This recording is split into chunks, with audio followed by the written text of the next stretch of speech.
So these essentially 3 progressions we can do to start engaging the pelvic floor and then start working on the core. And when we have a strong pelvic floor and a strong core, it's going to create stability in the hips and the low back. It's going to really help deal with any pelvic pain, any hip pain you've got. So here we go.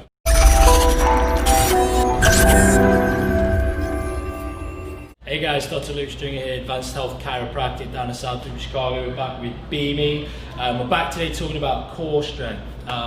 Treat many patients in the practice with lower back pain, and we take you through your exam. We find a really redundant diaphragm and a redundant pelvic floor, which is essentially your core. The diaphragm and the core essentially stabilize the trunk, the pelvis, and the lower back.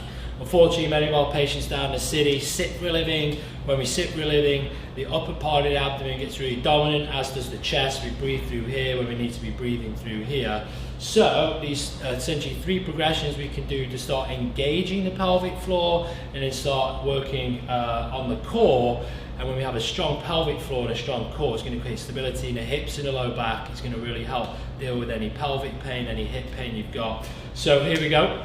Okay, so the first exercise that we want to do is essentially just engage that pelvic floor. So all you're going to do, you're going to lay flat on the ground, on your bed, obviously have your knees bent, and what you're going to see is an arc within that spine.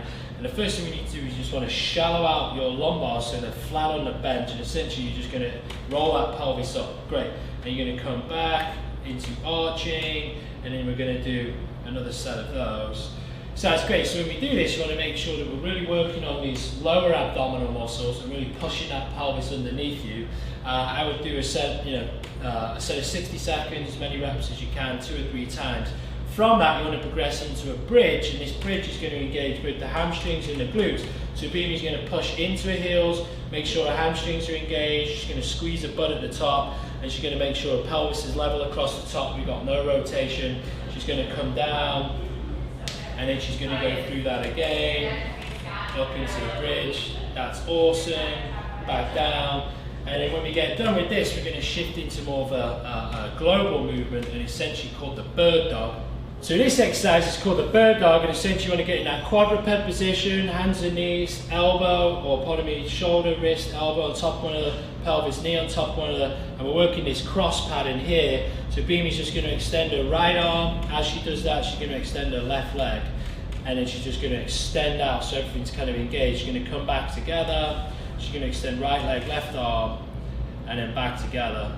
The key to this one is make sure when we move, there's no rocking in the pelvis. This exercise is really easy to do. Beamy just shifts away and then moves. It's hard, obviously, if we engage the pelvic floor and keep the trunk nice and stable. Okay guys, so if you're suffering with hip pain, low back pain, you feel you just got a general weak pelvic floor, particularly if you sit really, there's a good chance of that happening. Start doing these progressions of these exercises. Make sure you subscribe and like the video, share with any friends or any loved ones. We'll see you on the next one.